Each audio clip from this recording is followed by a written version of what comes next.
Добар ден, ученици! Јас сум Билјана Славева и работам како оделенски наставник во Основното училиште Даме Груев во Градско. Денеска, по предметот Општество, ќе ја разработиме наставната содржина сообраќајни знаци. Еве овдека, на слайдов, имаме прикажано различни видови на сообраќајни знаци. Пред да се запознаеме со сообраќајните знаци, ќе ве запознаам со 10 златни сообраќајни правила кои што секое дете треба да ги почитува. Прво правило: преминување на улицата само на пешачки премин. Најважната работа која што секое дете треба да ја знае е дека улицата се поминува секогаш само на пешачки премин. Таму каде што нема пешачки премин, улицата може да се помине откако ќе бидете сигурни дека не надоаѓаат возила по улицата. Пред да ја преминете улицата, без разлика дали тоа го правите на пешачки премин или не, најпрво морате да погледнете лево, па десно, па пак лево и потоа да ја преминете улицата, се разбира доколку бидете сигурни дека не доаѓаат возила. Доколку надоаѓаат возила, мора да почекате и да ја преминете улицата кога патот ќе биде чист и безбеден. Второ правило: без трчање. Секое дете треба да знае дека трчањето преку улицата е забрането и опасно. На улицата мора да бидеш мирно дете, да внимаваш на возилата и внимателно да следиш што се случува околу тебе. Трчањето по топката и бркањето со другите деца, како и гледањето во телефонот, таблетот и другите апарати за игри и забава, исто така е забрането и опасно. Трето правило: движење само по тротоар. Пешачките патеки се само за одење, пешачење и треба да внимавате да бидете на безбедно растојание од работ на тротоарот или на безбедно растојание од возилата. На тој начин, секогаш ќе се движите безбедно, а со тоа ќе бидете безбедни пешаци. Четврто правило: црвено, жолто, зелено. Семафор и пешачки семафор. На крстосница со семафори, вие треба секогаш да го следите семафорот за пешаци. Малото човече кој ги менува боите ви кажува кога безбедно може да ја поминете крстосницата. Пето правило: излез од безбедната страна. Секогаш кога излегувате од автомобилот или од некое друго возило, треба да внимавате тоа да биде од безбедната страна, односно од задната врата која е доближена до работот тротоарот, влесна зграда, куќа и слично. Доколку излезете од погрешната страна, страната од кај улицата, постои опасност возилото кое се движи по улицата да ве удри вас и во вашата врата. Затоа внимавајте. Шесто правило: користете го безбедносниот појас кога се возите во автомобил. Секогаш кога се возите во автомобил, задолжително треба да користите безбедносен појас или детско седиште.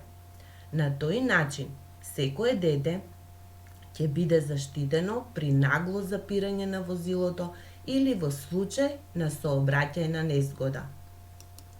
Седмо правило: забранети зони за играње.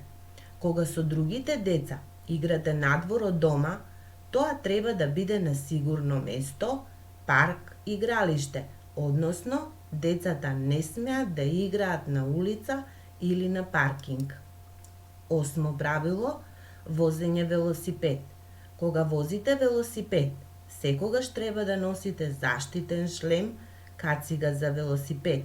Велосипед мора да се вози само на велосипедска патека, а во случај да нема таква патека, секогаш треба да возите по крајната десна страна од улицата и да бидете сигурни дека сопирачките, сирената и управувачот на велосипедот се во исправна возна состојба.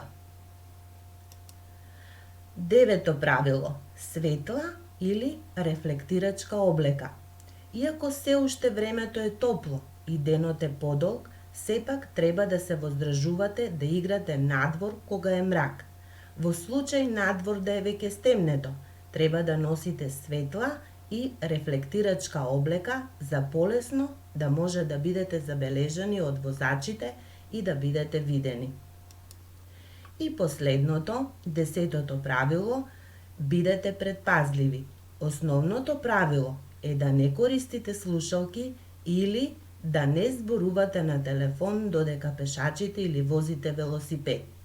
Користењето на предмети кои го одвлекуваат вниманието е опасно.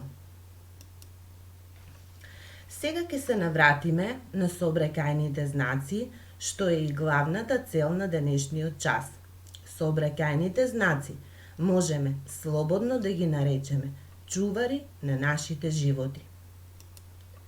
Сообраќајните знаци не зборуваат, а сепак ни кажуваат како безбедно да се движиме по улица и пат. Постојат 3 вида на сообраќајни знаци. Првата група ги нарекуваме знаци за наредба. Тие се во форма на круг. Втората група ги нарекуваме знаци за опасност. Тие се во форма на триаголник. И третата, последната група на сообраќајни знаци, се знаци за известување, кои што најчесто се во форма на квадрат или правоаголник. Знаците за наредби искажуваат што треба и што не треба возачите да прават на патот. Еве овдека на сликата имаме прикажано неколку сообраќајни знаци за наредби. Овде имаме покажано 3 сообраќајни знаци за наредби.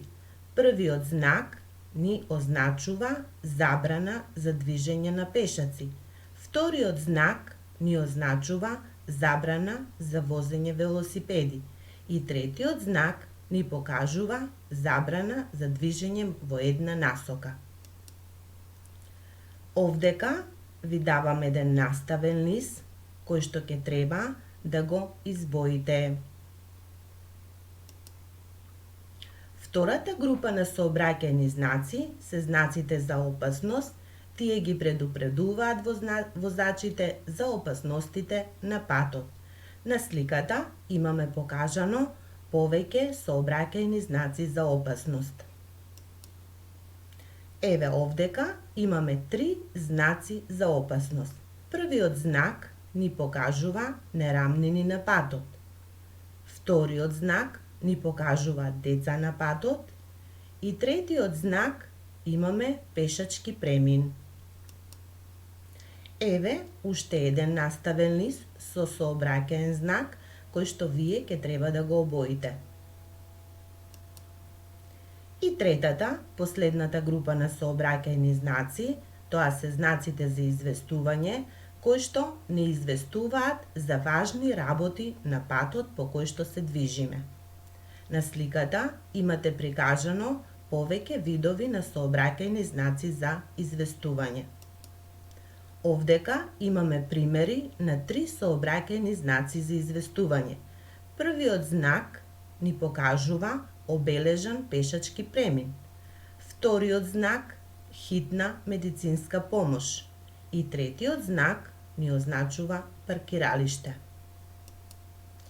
И еве ви доставувам уште еден наставен лист со сообраќаен знак кој што ќе треба вие да го преземете и да го обоите.